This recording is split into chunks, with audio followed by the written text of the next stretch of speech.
नमस्कार, स्वागत है आपका स्टेनो महासागर पर। 100 शब्द प्रति मिनट डिक्टेशन स्टार्ट होगी 5 सेकेंड बाद, जो कि दैनिक जागरण न्यूज़पेपर से लिया गया है। स्टार्ट। हाल में संपन्न G20 शिखर सम्मेलन में इस पर भी सहमति बनी कि समूह के सदस्य देश वैश्विक स्तर पर कौशल की कमी को दूर करने पर नीति बनाएंगे और कौशल रोजगार के लिए डाटाबेस तैयार करेंगे। G20 के घोषणा पत्र के अनुसार शिक्षा के क्षेत्र में सभी देश गुणवत्ता युक्त शिक्षा, अनुसंधान और शोध पर भी मिलकर काम करेंगे। ज्ञात हो कि राष्ट्रीय शिक्षा नीति में भी इन्हीं सब बिंदुओं को शामिल किया गया है। भारत कौशल प्रशिक्षण पर अधिक जोर इसलिए दे रहा है क्योंकि दुनिया भर में सबसे अधिक युवा हमारे पास है और G20 समूह के अनेक देश ऐसे हैं जो हुनरमंद युवाओं की कमी महसूस कर रहे हैं।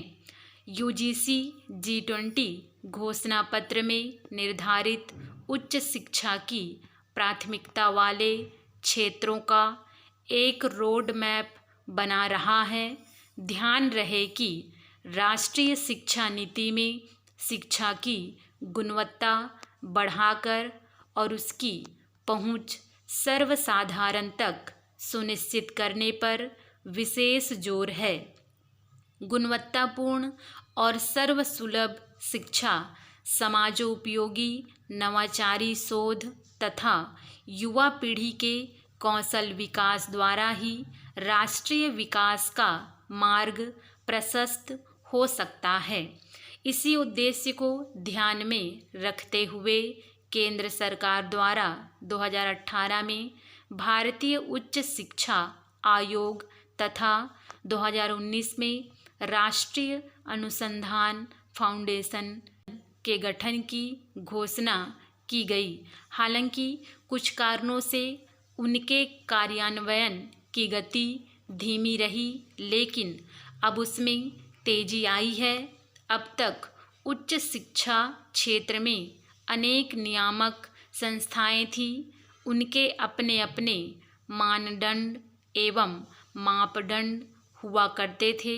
UGC, RCAR, AICTE, NCTE, NAAC, NRF जैसी 1 दर्जन से अधिक नियामक संस्थाएं देश के कला, विज्ञान, व्यवसाय, अभियांत्रिकी, शिक्षा, प्रबंधन, कृषि, शिक्षा आदि से संबंधित उच्च शिक्षण संस्थानों एवं शोध संस्थानों की संबद्धता, मूल्यांकन, प्रत्यायन, रैंकिंग, वित्त पोषण और नियंत्रण आदि का काम किया करती थी।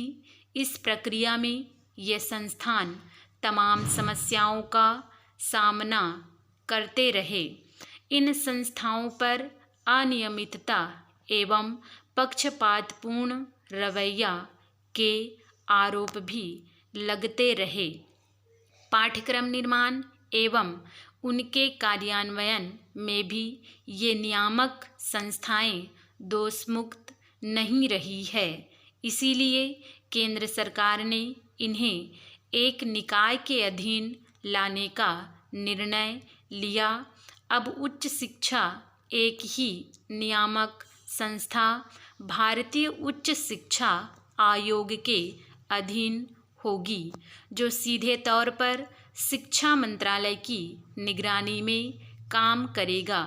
भारतीय उच्च शिक्षा आयोग की विशेषता यह है कि यह एक साथ देश के तमाम केंद्रीय विश्वविद्यालयों और शीर्षस्थ उच्च शिक्षण संस्थानों जैसे IIT, NIT, IIT आदि का नियमन और नियंत्रण करते हुए उनके मूल्यांकन, प्रत्यायन, रैंकिंग एवं वित्त पोषण आदि का काम करेगा। इस आयोग के 4 आयाम होंगे। इन 4 आयामों को क्रमशः राष्ट्रीय उच्च शिक्षा विनियामक परिषद, राष्ट्रीय प्रत्यायन परिषद, उच्चतर शिक्षा अनुदान परिषद तथा सामान्य शिक्षा परिषद के नाम से जाना जाएगा। राष्ट्रीय उच्च शिक्षा विनियामक परिषद उच्च शिक्षण संस्थानों के नियंत्रक के रूप में काम करेगी। वहीं राष्ट्रीय प्रत्यायन परिषद उच्च शिक्षण संस्थानों के मूल्यांकन, प्रत्यायन और रैंकिंग का काम करेगी। उच्च शिक्षण संस्थानों के वित्त पोषण का काम उच्चतर शिक्षा अनुदान परिषद द्वारा किया जाएगा। अब तक इन संस्थानों के वित्त पोषण का काम यूजीसी आदि कई एजेंसियां करती थी। वहीं सामान्य शिक्षा परिषद पाठ्य चर्चा और शिक्षण से जुड़े मामले देखेंगी। इनके नवीकरण की जिम्मेदारी भी इसी की होगी। इससे देश के उच्च शिक्षण संस्थानों को मौजूदा अलग अलग नियामक संस्थाओं के चक्कर काटने से मुक्ति मिलेगी एवं ये शिक्षण संस्थान राष्ट्रीय शिक्षा नीति के लक्षित उद्देश्यों की पूर्ति की दिशा में तत्पर होंगे। औपनिवेशिक काल से ही जनसंख्या के अनुपात में उच्च शिक्षण संस्थानों की संख्या एवं गुणवत्ता की दृष्टि से भारत की स्थिति सुखद नहीं है। यहाँ लगभग 1000 विश्वविद्यालयों एवं 40,000 कॉलेजों के साथ दुनिया की सबसे बड़ी उच्च शिक्षा प्रणाली है, लेकिन अंतर्राष्ट्रीय शिक्षा प्रणाली के अनुपात में यह बहुत सीमित है। भारत में उच्च शिक्षा क्षेत्र के विस्तार और विकास की बहुत आवश्यकता एवं असीम संभावनाएं हैं।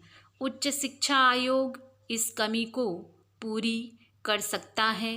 इस आयोग के पास शैक्षणिक गुणवत्ता मानकों का अनुपालन सुनिश्चित कराने तथा स्तरहीन और कागजी संस्थानों को बंद कराने की शक्ति भी होगी। हालांकि इस आयोग की सीमा यह है कि इस आयोग में विधि तथा चिकित्सा से जुड़े उच्च शिक्षण संस्थानों को शामिल नहीं किया गया है।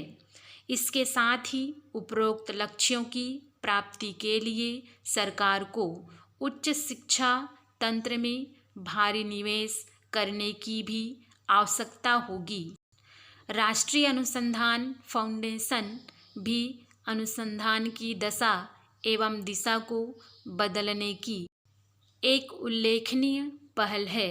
यह फाउंडेशन गणित, प्राकृतिक विज्ञान, इंजीनियरिंग और प्रौद्योगिकी, पर्यावरण और पृथ्वी विज्ञान, स्वास्थ्य और कृषि तथा मानविकी और सामाजिक विज्ञान की अंतरक्रिया और अभिक्रिया को संभव करेगा। यह अनुसंधान नवाचार एवं उद्यमिता के लिए रणनीतिक दिशा एवं आवश्यक संसाधन और ढांचागत सुविधाएं प्रदान करने वाला देश है। सर्वोच्च निकाय होगा। आज यदि चंद्रमा के दक्षिणी ध्रुव पर तिरंगा लहरा रहा है तो यह भारतीय वैज्ञानिकों की गंभीर अनुसंधान वृत्ति का परिणाम है। भारत की प्राचीनतम अनुसंधान वृत्ति का पुनराविष्कार प्रोत्साहन इस फाउंडेशन के ध्येय हैं। संसाधनों की कमी और लाल फीताशाही को समाप्त करके और अनुसंधान को समाज और उद्योग जगत से जोड़कर ही भारत को वर्ष 2047 तक विकसित राष्ट्र बनाया जा सकता है।